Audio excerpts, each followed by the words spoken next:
Sunflower Hollow was the kind of suburban development that real estate agents love to show off. Neat rows of two-story homes lined gently curving streets, each yard meticulously groomed to reflect the local homeowners association (HOA) standards. Even the street names, Sunrise Lane, Daisy Court, Blossom Circle, evoked a sense of cheerful tranquility. At first glance, it seemed like an idyllic environment for families, retirees, and everyone in between to settle down. Beneath that manicured veneer, however, lay the quiet tension that often comes with HOAs. While many residents appreciated the order and shared amenities, others bristled at the endless stream of guidelines, restrictions, and friendly reminders that landed in their mailboxes. Everything from the paint color on a porch swing to the type of mailbox installed had to be meticulously pre-approved. And if there was a single figure who embodied the more authoritarian side of Sunflower Hollow's HOA, it was Brianna Dowell, though practically everyone referred to her as Karen behind her back.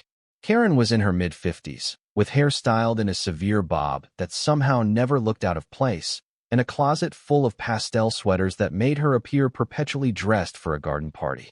A self-appointed watchdog, she held a seat on the HOA board and wore her role like a badge of honor. Walking the neighborhood with a clipboard pressed to her chest, she'd note every minor deviation from the HOA's rulebook. If someone's grass was a shade too long, or if a wreath stayed on a door past the official holiday removal date, Karen would appear on the doorstep, eyebrows raised, quick to remind them that Sunflower Hollow maintained certain standards. Over the years, the neighbors had grown used to the mild form of tension Karen brought. Some found her meddling exasperating but small-scale enough to tolerate. Others quietly resented her. Little did anyone suspect that soon, Karen would cross a line so blatant and unhinged that it would rock the entire neighborhood. Her target? A group of cheerful seniors whose only crime was enjoying a daily card game under the community's small pavilion. No one foresaw that her righteous sense of authority would lead her to pour bleach across their table, turning a petty nuisance into an all-out war that threatened to tear Sunflower Hollow's pleasant facade apart.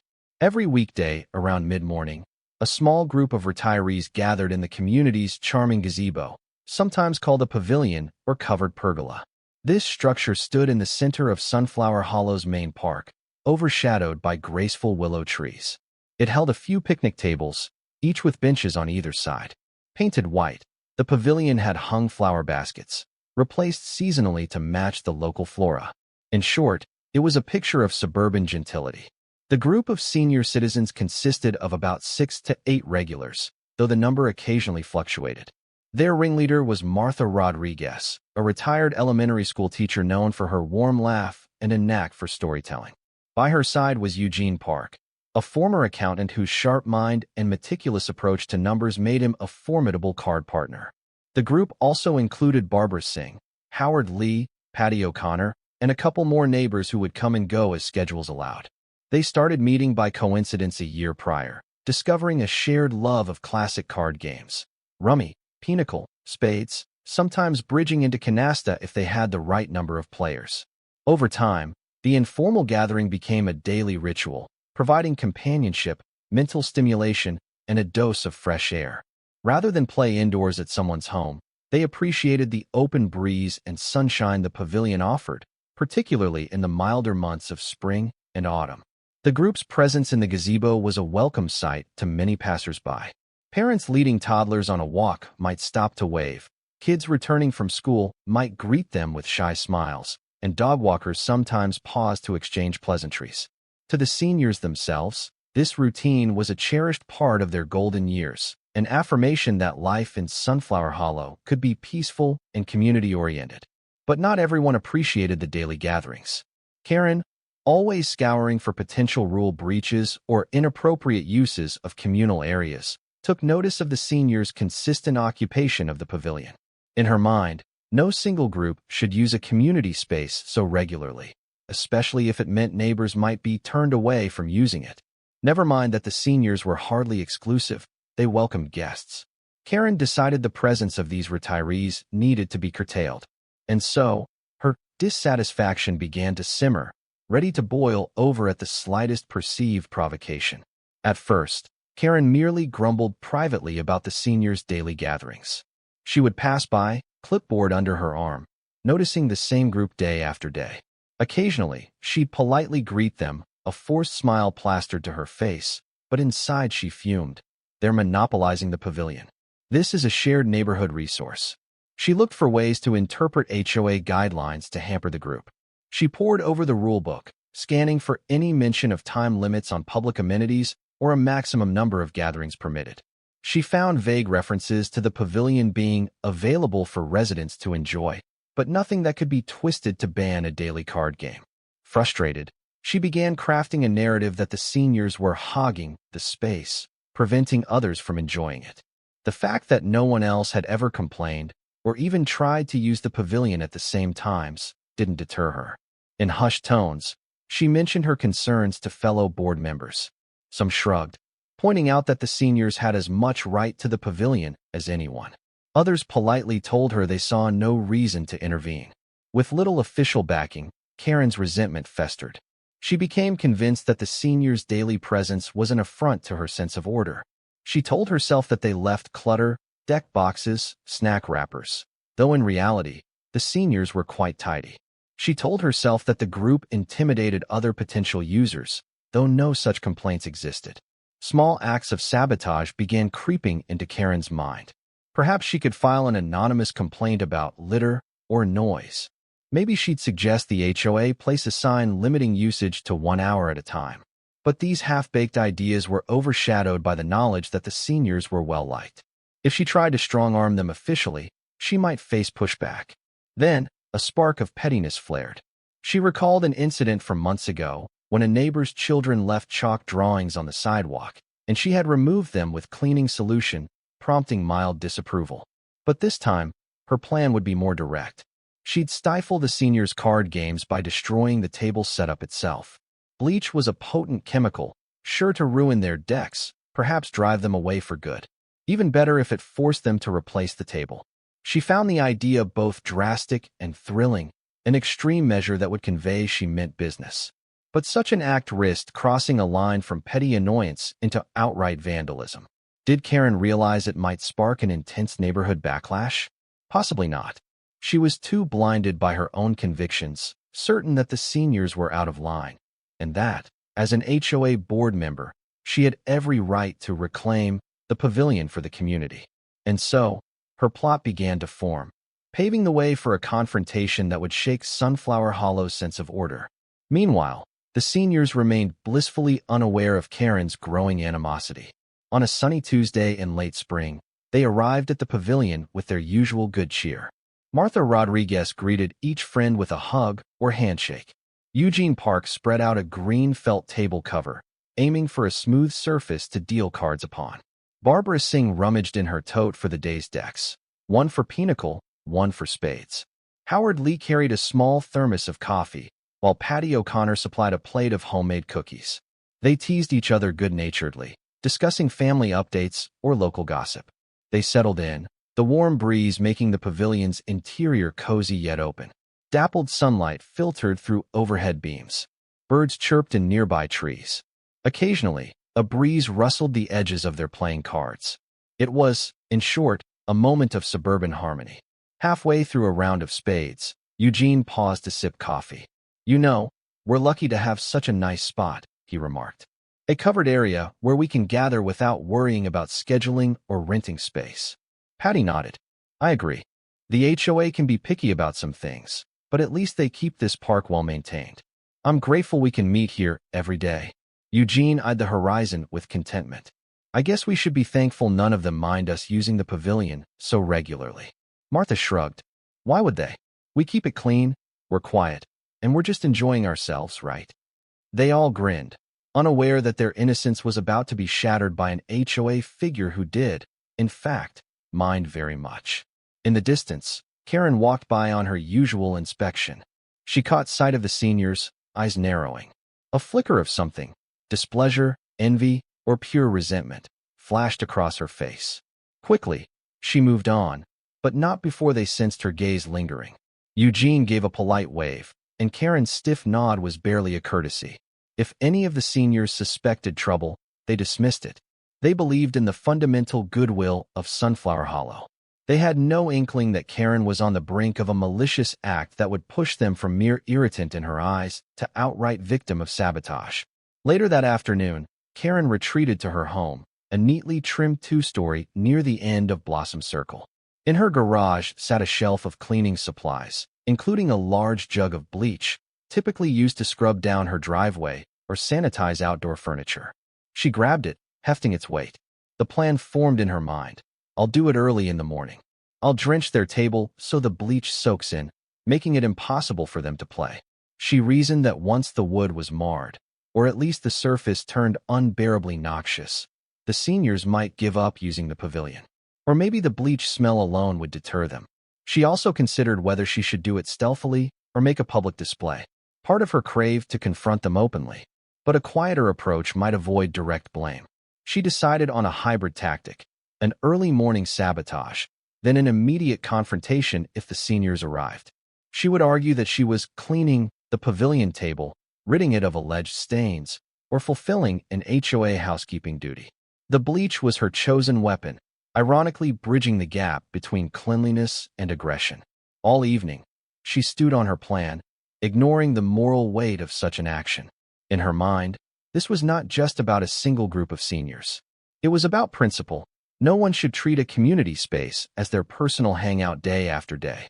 They've forced my hand, she told herself, refusing to acknowledge the possibility that her resentment was disproportionate. Her zeal for neighborhood standards had warped into a vendetta. By the time she turned off her lights that night, the jug of bleach lay ready in her kitchen entry. She felt a surge of anticipation and an undercurrent of tension. Deep down, perhaps, a small voice whispered that she was crossing a line. But Karen suffocated that voice with justifications. It's for the greater good. They'll find somewhere else. I'm just cleaning. Rationalization overcame any lingering doubt. And so, the stage was set for Karen's sabotage, an attack that would soon ignite outrage in Sunflower Hollow and rally the seniors in ways Karen could never have foreseen. Dawn broke with a gentle pink glow over Sunflower Hollow. Most residents still dozed, their coffee makers set to begin percolating in an hour or two. Karen rose early, an uneasy excitement thrumming through her. Dressing in dark slacks and a plain shirt, she slipped into her garage, retrieving the bleach jug. She tucked it into a simple tote bag, nothing too conspicuous, and set out for the park on foot. It was just after 6 a.m., the sky lightening but the sun not fully up. Thin mist clung to the grass. Birds chattered in the trees. Karen walked briskly, scanning the empty sidewalks for potential witnesses. So far, no one was stirring, except perhaps an occasional jogger or dog walker. None appeared in her immediate path.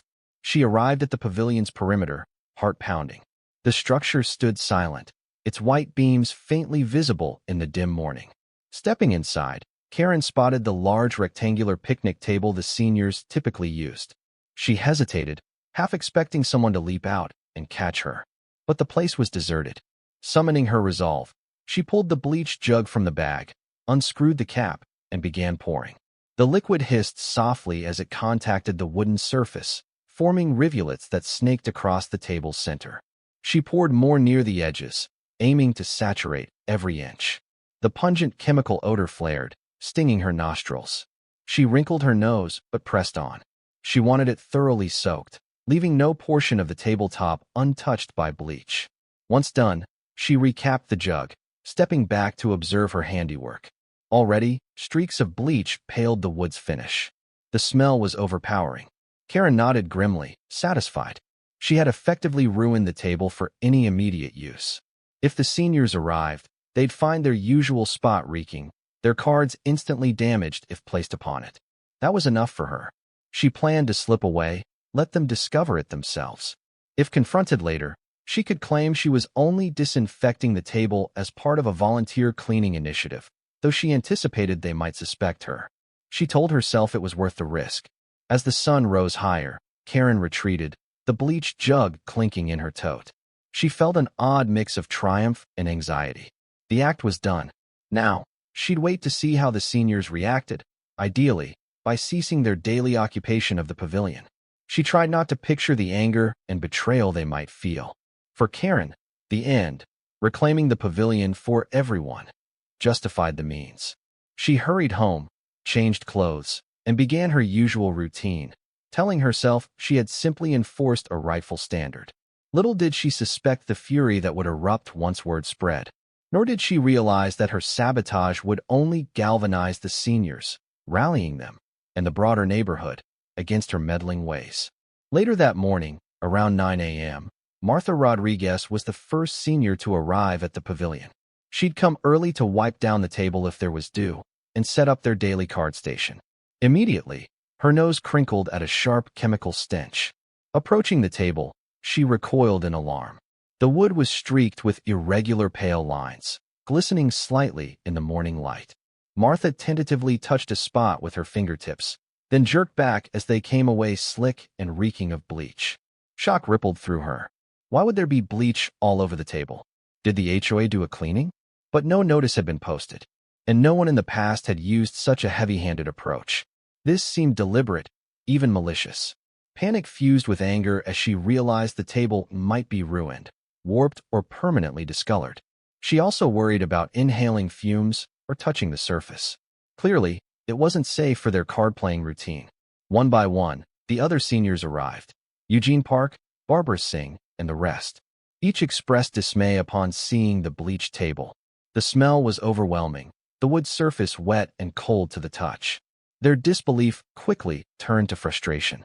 Who would do something like this? Barbara demanded, eyes flashing with indignation. There's no reason to pour bleach all over a community table.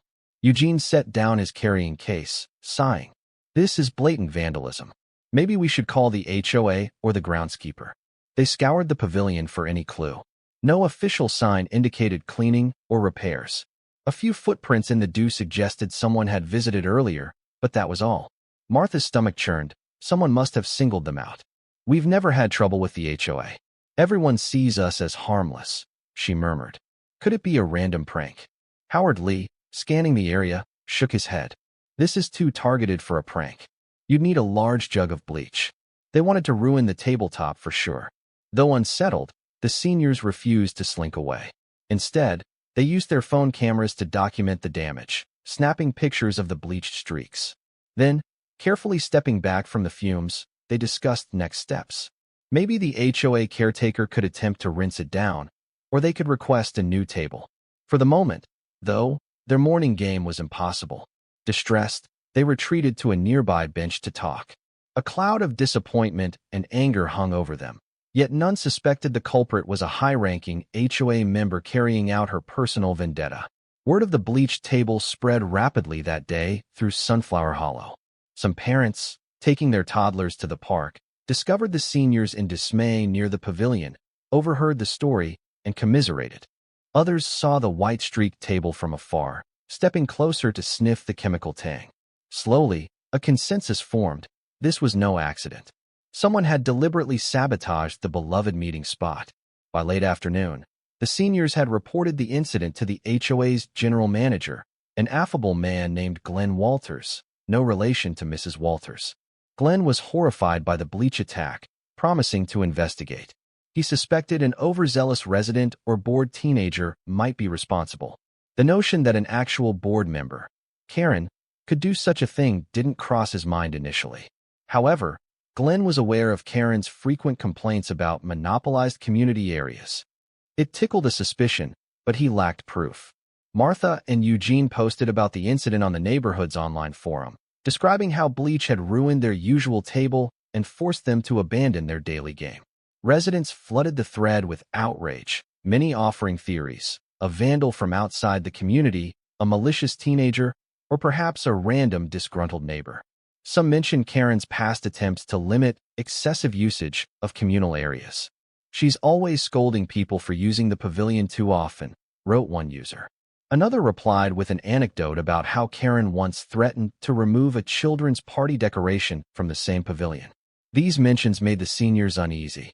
Could Karen be behind this? The idea seemed shocking. Why would an HOA board member commit actual vandalism? Then again, they recalled her daily scowls, her public statements about equal access, and the hushed stories of her petty enforcement. More than one senior began suspecting a deeper involvement. Barbara voiced it aloud. Maybe it was Karen. She's never liked us spending so much time here. She might have snapped. Howard frowned. If it was her, that's a serious escalation. She could face real consequences.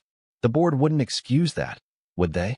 Eugene, calmer in demeanor, suggested they hold off on accusations without solid evidence. But let's not rule it out. Let's keep our ears open. If she's responsible, eventually she'll slip up. In the meantime, the group decided to request a thorough cleaning and possibly a new table. The meltdown had disrupted their peaceful routine, but it had also awakened them.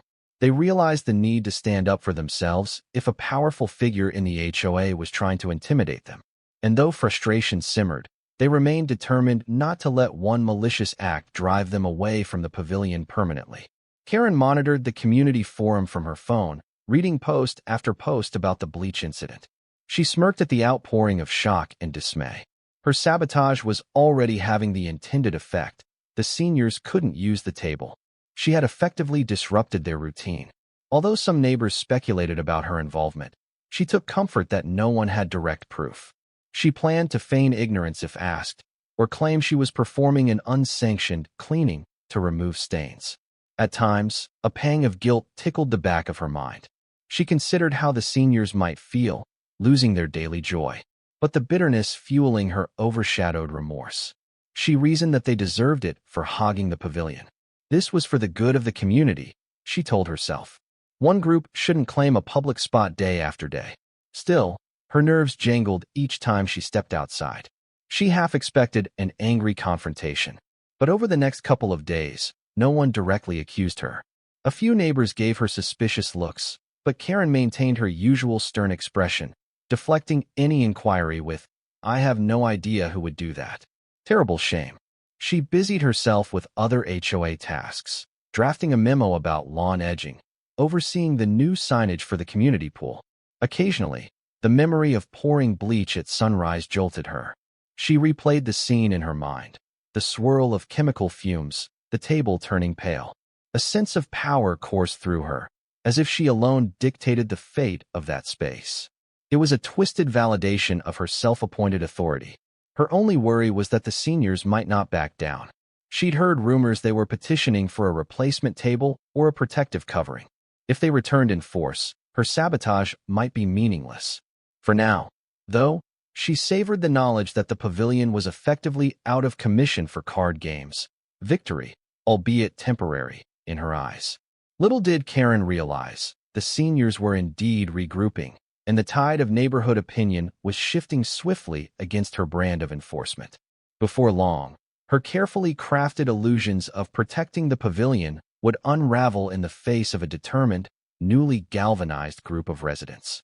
The Bleach incident ignited such widespread chatter that the next monthly HOA board meeting promised to be eventful.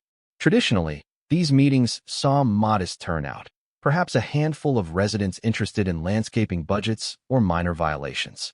But with news of the sabotage swirling, more neighbors vowed to attend and demand action. The seniors, outraged at being driven from their usual haunt, planned to appear in force. On the day of the meeting, the seniors gathered at Martha's home beforehand to finalize their approach. They didn't want to hurl baseless accusations at Karen, but they also suspected she was behind the sabotage. Eugene typed up a concise statement detailing the incident, the damage caused, and the group's request for resolution. Barbara proposed they ask for a dedicated sign clarifying that the pavilion was open to all, with no daily usage limit. If we secure official recognition that we can gather there, maybe Karen, or whoever's behind the bleach, will think twice, she reasoned. Howard, sipping coffee, suggested pushing for a new table that was more bleach-resistant. Perhaps metal or composite material that wouldn't be ruined if someone repeated this.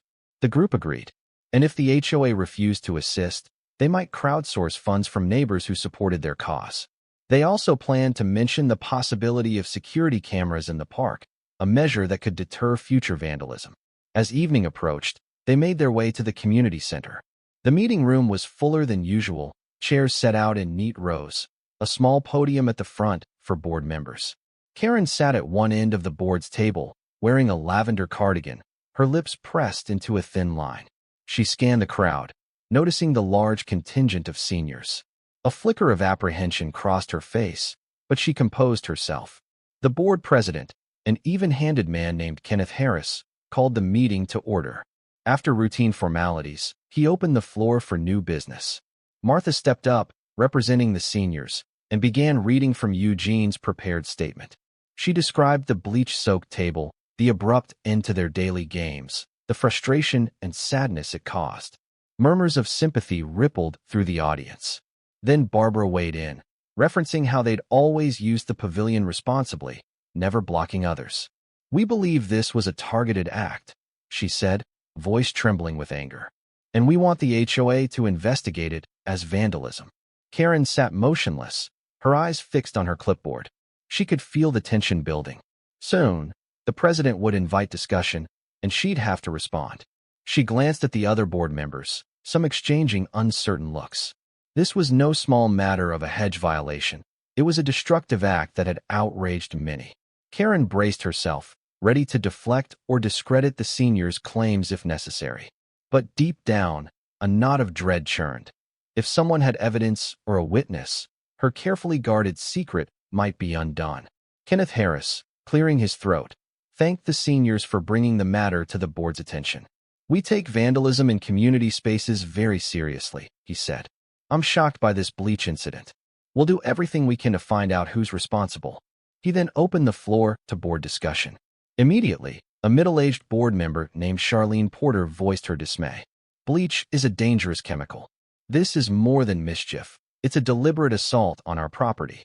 We owe our residents a thorough investigation." Another board member, Jacob Reed, nodded. "Agreed. Have we reviewed any camera footage? Or do we have park maintenance staff who saw something?" Kenneth admitted no official cameras monitored the pavilion. Maintenance workers arrived later that morning, discovering the seniors already there. They'd noticed the stench of bleach, but had no clue who poured it. The conversation turned to possible solutions. New cameras, a sign guaranteeing free usage. Many in the audience murmured approval. The seniors listened intently, relieved the board was taking them seriously. Karen finally spoke, adopting a neutral tone. "It's an unfortunate incident, but let's not jump to conclusions about motive. Could be local teenagers playing a prank, or someone else. We should remain impartial until we have evidence." She tried to sound concerned, feigning sorrow for the seniors' inconvenience. Barbara, seated in the audience, stood up. "We appreciate caution, but we also know someone used a large quantity of bleach. That's not typically a teen prank. These are older folks' games. We suspect they were targeted. And we can't help but note that Ms. Karen has repeatedly expressed annoyance at our daily presence in the pavilion." A hush fell. Karen stiffened, eyes flicking to the board.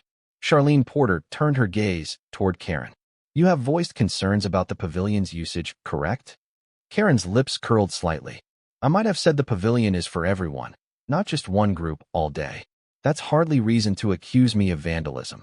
I'd never do something so destructive." Kenneth intervened, sensing the tension.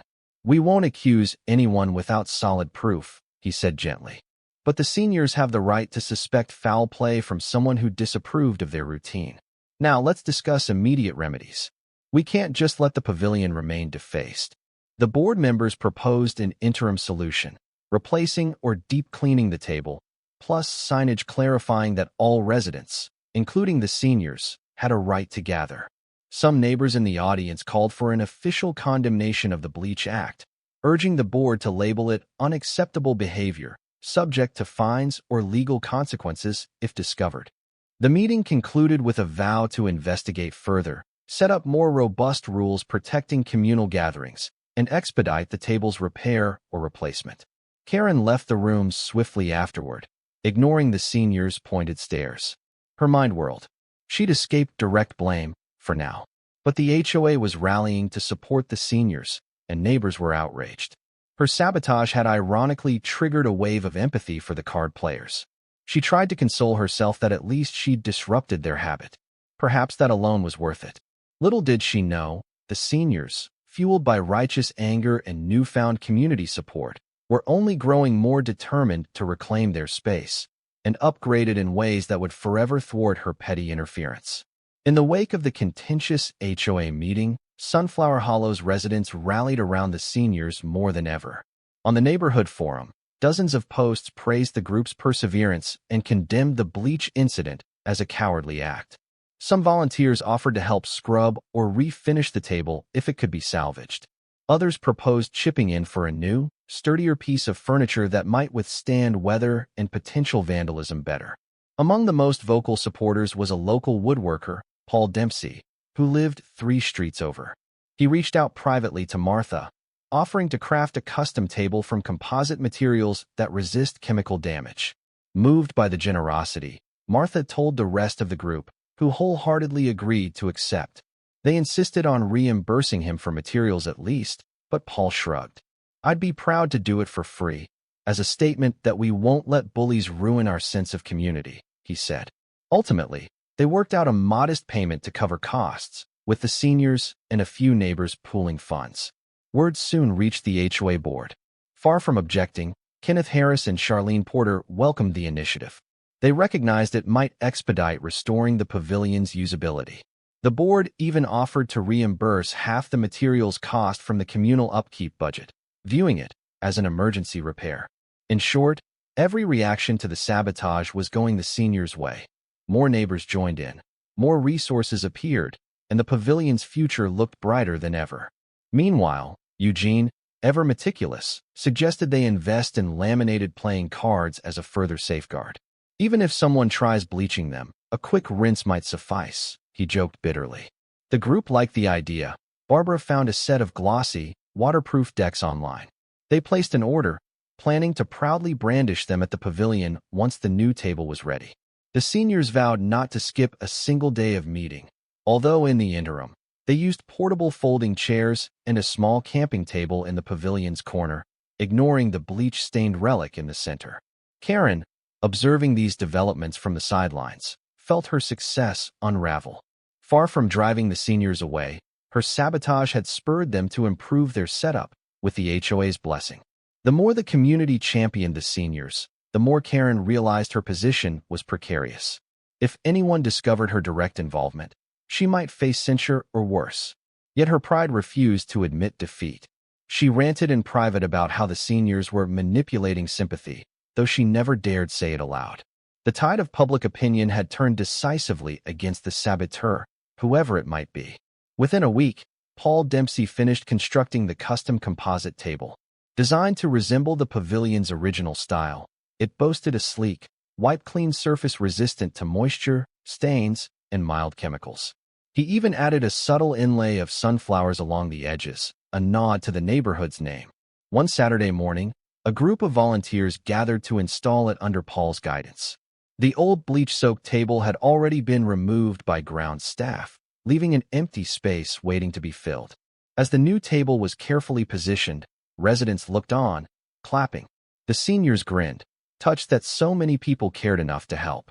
Some folks brought trays of cookies or lemonade, turning the installation into a mini celebration.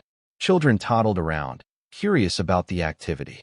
The general manager, Glenn Walters, gave a short speech praising the neighborhood's unity against vandalism. He repeated that the HOA would not tolerate future sabotage of communal property. When the new table was secured, the seniors placed a fresh tablecloth on top, more for decorative flair than necessity.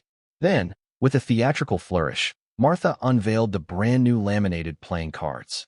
Applause erupted. The seniors joked that these decks were bleach-proof, guaranteeing no one could destroy them so easily again. The mood was jubilant, a communal middle finger to whomever had tried to chase them away. Karen lingered on the outskirts, arms folded, scowling as she watched from a distance. She avoided direct eye contact with the seniors. Some neighbors observed her with pointed glances, suspecting her involvement, but lacking proof. She felt stifled, overshadowed by the applause and the sense that the entire community had effectively undone her scheme. Fear pricked her mind. If they suspect me, will they come after me? But she managed to hold a neutral expression, refusing to show any contrition. That afternoon, the seniors resumed their daily routine with renewed vigor. They tested the new table for a friendly game of rummy, the laminated cards sliding smoothly. Laughter rang through the pavilion as they celebrated this small victory. The sabotage had ironically led to an upgraded setup, more durable and comfortable than before. "Whoever poured that bleach," said Howard. only made us stronger. The group chuckled, toasting with cups of lemonade. Such a triumphant moment signaled that the seniors wouldn't be intimidated. If anything, they were more entrenched in the pavilion now. Meanwhile, the sabotage's overshadowing effect on Karen's moral standing became increasingly apparent to others. The community might never find direct evidence, but suspicion was enough to tarnish her reputation, and any future attempt to meddle with the seniors' pastime would risk immediate backlash. While the seniors savored their upgraded situation, the HOA continued its investigation in earnest. Board members Charlene Porter and Jacob Reed took the lead, interviewing neighbors who might have seen unusual activity around the pavilion that morning. A dog walker recalled spotting a woman with a tote bag near dawn, but the figure was too distant to identify. Another neighbor claimed to see Karen leaving her house unusually early that day, though that by itself proved nothing. Kenneth Harris, the board president, quietly approached Karen and asked if she had any knowledge of the Bleach incident. She feigned outrage, insisting she had no involvement. "I was just doing my usual morning walk," she lied smoothly, "but I never even stepped into the pavilion. If someone's trying to pin this on me, it's baseless." She maintained eye contact, managing an air of injured innocence. Without direct evidence, Kenneth had to accept her denial at face value. Still, doubts lingered. Over time, Karen's repeated complaints about the seniors formed a suspicious context. The board might not be able to formally accuse her, but a certain wariness took hold. Charlene privately confided to Jacob, "We can't prove it, but I bet my life Karen did this. She's hated their daily gatherings from the start." Amid these swirling suspicions, the seniors themselves chose not to publicly name Karen. They had no proof either, only a sense that her hostility aligned with the sabotage. Instead, they let the new table speak for itself, resuming their schedule unwaveringly. Public sentiment in the neighborhood soared in their favor, with residents often strolling by the pavilion to offer a friendly wave. The seniors discovered a fresh sense of belonging, no longer just a quiet group, but a symbol of community resilience. If Karen had hoped to fade the seniors' presence, her plan had backfired spectacularly. Now they held an official green light from the HOA to occupy the pavilion, a brand new table, and a stash of sabotage-resistant supplies. The Bleach fiasco had ironically minted them local celebrities, garnering sympathy and solidarity. Karen's sabotage had only emboldened them, rendering any further acts of aggression more perilous. She realized, with growing dismay, that her best move might be to quietly accept defeat. Despite the seniors' newfound confidence, a quiet tension lingered. Each time they arrived at the pavilion, they cast a wary eye around, half expecting another attack or a new petty sabotage. They'd check the table for odd smells or any sign of tampering. So far, nothing occurred. The presence of neighbors on high alert likely deterred any repeat attempt. But caution had replaced their old carefree approach. Meanwhile, Karen's standing within the board became increasingly fraught. While no formal charges were brought against her, the other members grew reticent to support her proposals. She found her suggestions for stricter usage rules politely sidestepped or outright dismissed. The hush of suspicion hung over every meeting. She started skipping some gatherings, claiming scheduling conflicts to avoid the cold stares. In the neighborhood at large, rumors about Karen's involvement persisted. A few bold residents confronted her in private, asking if she'd poured the bleach. She indignantly denied it. Some accepted her denial with a shrug, others left unconvinced. The group of seniors publicly avoided direct blame, mindful of the futility of open conflict without proof. Still, their forced civility masked a quiet animosity. One afternoon, Karen encountered Barbara Singh at the grocery store. Barbara gave a curt nod and tried to move on, but Karen forced a smile, offering a friendly greeting that felt hollow. The entire exchange was fraught. They parted with tension unspoken, each side aware of the other's suspicion. Over time, such interactions shaped the quiet rift. Karen occupying a lonely stance, many neighbors eyeing her with wariness or distaste. Yet, life in Sunflower Hollow continued, mostly returning to normal. The Bleach incident, while significant, didn't define daily life for everyone. Kids still played at the park, dogs frolicked, and the seniors resumed their routine. The difference was an undercurrent of unity. Residents realized that they could rally together against negativity, whether proven or not. If Karen tried anything else, she'd face immediate backlash. The stage was set for a final resolution, though how and when it might manifest remained unclear. Several weeks after the new table's installation, the HOA board convened for its next monthly meeting. The mood felt different from before. There was a renewed sense of purpose among the members. The Bleach incident still hovered, unavenged. The seniors, though content with their new table, wanted formal measures ensuring their right to gather, so no future board member could forcibly push them out. As the session opened, Kenneth Harris introduced an agenda item titled Community Pavilion Usage Guidelines. He explained that, in light of recent events, the board would clarify that any group of residents is free to utilize the pavilion for daily activities, provided they leave it in acceptable condition. He also proposed new language explicitly condemning acts of vandalism, specifying that any resident found damaging HOA property would face immediate fines or legal recourse. The seniors in attendance nodded approvingly. Barbara, rising to speak, expressed gratitude for the board's stance. "We just want to be sure no one can chase us away again," she said, voice full of quiet determination. "Our card games aren't harming anyone." Charlene Porter, scanning the room, spotted Karen at the far end, expression unreadable. "As for the sabotage," Charlene added, "we have no culprit identified, but let this be a line in the sand. If anything like that happens again, we'll press charges. We must protect our communal assets." Many nodded, including some of Karen's old allies, who now kept their distance. Karen cleared her throat. "I agree that vandalism can't be tolerated," she stated stiffly. "However, I do think large groups should be mindful of not permanently occupying the pavilion. Perhaps set some rotating schedule to ensure others have a chance." She tried to sound measured, but a few audience members rolled their eyes. The seniors had never prevented anyone from using the space. Jacob Reed jumped in. "With all due respect, the seniors always say they're open to sharing. They've never turned anyone away, and the new guidelines will ensure fairness if demand grows. But let's not penalize them for using it regularly. It's a public amenity." In the end, the board approved the Community Pavilion Usage Guidelines by a wide margin. Kenneth announced that the language specifically recognized the daily seniors' card games as a legitimate use. He hammered the gavel down. Applause broke out. The seniors exchanged relieved smiles, confident they had the board's official endorsement. Now, any attempt to hamper their gatherings would be in direct defiance of HOA policy. Karen sat quietly, a tightness in her jaw. Her attempts to impose scheduling or partial bans had been dismissed. She felt her influence waning. Outside, she maintained a facade of acceptance, but inside, resentment flared. The Bleach fiasco had led to an even stronger position for the seniors, exactly the opposite of what she wanted.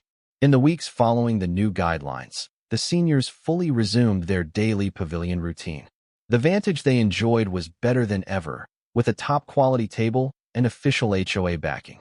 They even switched up their games occasionally, inviting passers-by to join for a hand or two. Karen, more isolated, grew sullen. Her attempts to meddle faced overwhelming disapproval. Tension built within her, culminating one afternoon when she happened to cross paths with Eugene Park near the local library. Eugene, generally polite, offered a curt nod. Karen, feeling a surge of conflicting emotions, decided to speak her mind. "You all must be pleased with yourselves," she said, voice wavering. "Getting the board to all but declare the pavilion belongs to your card group." Eugene, eyebrows raised, replied evenly. "The board recognized our right to use a communal space. That's all." Karen inhaled sharply. "And you're so sure I'm the villain in all this? You don't think maybe you all went too far, hogging the pavilion every morning?" Eugene's composure stayed firm. "Karen, we never turned anyone away. People rarely used it at that hour. We keep it clean. It's not hogging. And about that Bleach fiasco, if you had an issue, you could have come talk to us, not sabotage." Her eyes flickered with guilt or anger. For a brief moment, she opened her mouth to protest she hadn't done it, but the words tangled. Instead, an odd half-confession escaped. "Well, if you'd respected other schedules, maybe no one would have felt the need to push you out." She stopped short, realizing how damning it sounded. Eugene stared. "So you condone it? That's basically admitting you or someone like you carried out the Bleach attack." Karen exhaled shakily. "I'm not saying I did it, but sometimes you force folks to drastic measures. You don't see how your daily presence can be oppressive to others. Eugene's disbelief mounted. That's twisted logic. We haven't oppressed anyone. We just exist. You think that justifies chemical vandalism? That's beyond petty, Karen. She tried to retort, but found no moral footing. Finally, she turned on her heel, walking away stiffly. This conversation is over, she snapped. Eugene watched her go, heart pounding. He had more or less heard her rationalize the sabotage. While not a direct confession, it confirmed his suspicion that Karen was behind the bleach all along. Shaken, he texted the seniors about the confrontation, feeling a swirl of vindication and dread. Though not proof enough for an official charge, Karen's cryptic admission deepened the rift. The seniors now felt certain she was responsible. They weighed whether to confront her publicly or let her remain ostracized by the community's new solidarity. Ultimately, they chose to preserve the calm that had settled in, trusting that she'd be powerless to disrupt them again. Over the next month, the seniors settled into an even more stable routine at the pavilion. Summer breezes drifted through the structure, ruffling the edges of their laminated cards. Families passing by often paused to chat, occasionally borrowing a deck for an impromptu game. A sense of communal harmony prevailed, overshadowing the memory of Bleach sabotage. Some neighbors joined for a round or two, bridging generational gaps. One morning, the group tried a new game, Mexican train dominoes, drawing a small crowd of onlookers curious about the rules. Martha teased that they might rename the pavilion Domino Depot. Laughter abounded. They kept a small stash of cookies or fruit handy, encouraging neighbors to linger and share stories. The daily card circle became a bright social hub, ironically elevating the once low-key gatherings to a beloved community activity. Meanwhile, the new table proved its worth. Easy to clean, it bore no stain or sign of wear, no matter what was spilled. Once, a child accidentally knocked over a juice box, but the table's composite surface shrugged it off. The seniors marveled that such resilience would have thwarted Bleach entirely, a direct testament to how their sabotage-proofing paid off. Occasionally, they spotted Karen passing by at a distance, face like thunder. She never approached, never voiced a complaint. The seniors responded with cordial waves if eye contact occurred, though Karen's replies were curt or non-existent. Over time, they found themselves only faintly disturbed by her presence. The once fearsome specter of an HOA enforcer had faded into an isolated figure with minimal support. Martha commented one afternoon, "It's sad, in a way. She's locked herself out of this wonderful sense of community." Eugene nodded. Perhaps she never realized that real community thrives on inclusion, not controlling everything. The group agreed. No one wanted her to remain an outcast, but they also refused to apologize for their rightful enjoyment of public space. The pavilion, after all, was for everyone, even her, if she ever approached with genuine kindness. For now, the seniors delighted in each new day's game, thankful that something as nasty as a bleach attack had led them to a stronger, more visible unity. They recognized that adversity had tested their bonds, and that, by standing firm, they'd emerged more connected than ever to Sunflower Hollow's heart.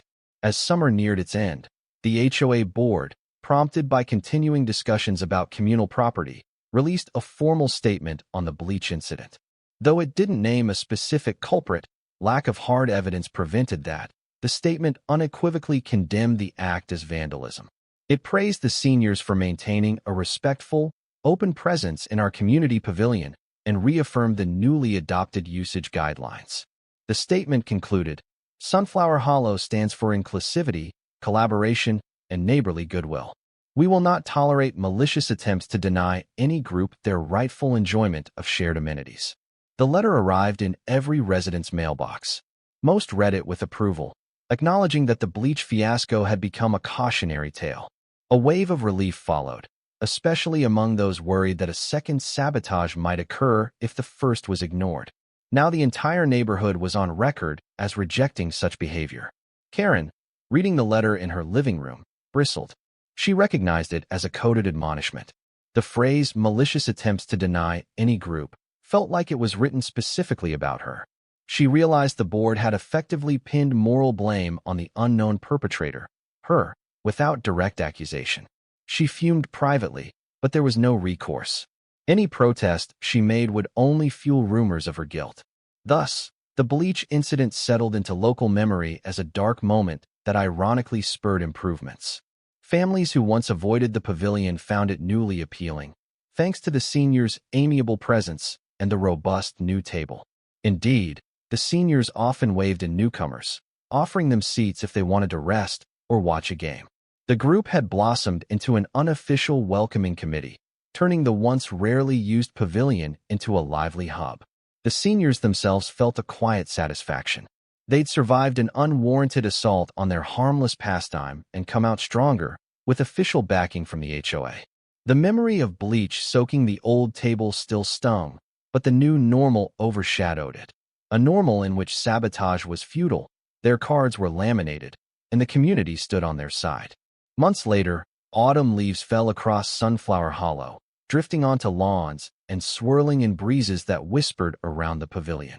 The seniors, still faithful to their daily card tradition, donned light jackets against the cooler weather. Their game continued unabated, each shuffle of the laminated decks a testament to surviving adversity. On weekends, the pavilion bustled even more, with younger families picnicking and seniors occasionally shifting their games to let kids celebrate birthdays or special events. True to their word, the seniors never hogged the space. They simply used it when free, always gracious about sharing.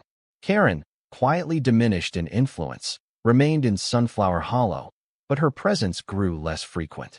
She stopped attending board meetings regularly, citing personal obligations. She avoided direct conflict with the seniors. Though neighbors never proved her guilt in the Bleach scandal, she carried the weight of suspicion. Over time, many greeted her less warmly, or avoided her altogether. Some pitted her isolation, while others felt it was a just consequence for her pettiness. In the place of tension, a spirit of communal resilience rose.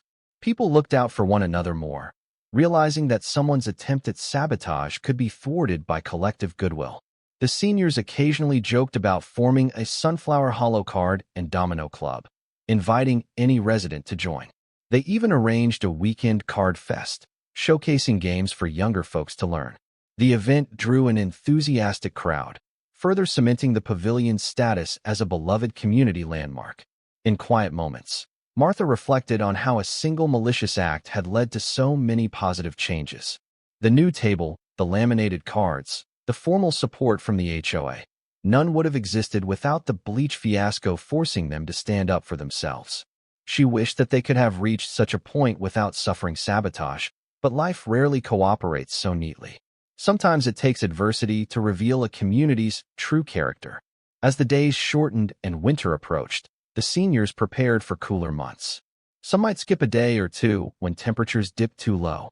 Still, they remained steadfast, carrying a small space heater or wearing gloves if needed. The pavilion, with its sturdy roof, offered moderate shelter from the elements. They refused to retreat indoors entirely, preferring the open air and the daily wave from neighbors passing by. And so, life in Sunflower Hollow proceeded, shaped by the echoes of the Bleach assault, yet no longer defined by it. The seniors played on, unbowed. Karen, overshadowed, slipped into the background. The community, having witnessed the power of collective empathy, thrived on a new level of solidarity. In the end, the sabotage became a footnote in local lore, a reminder that no matter how sour a neighbor's vendetta might be, a united neighborhood could always transform negativity into something stronger and more vibrant.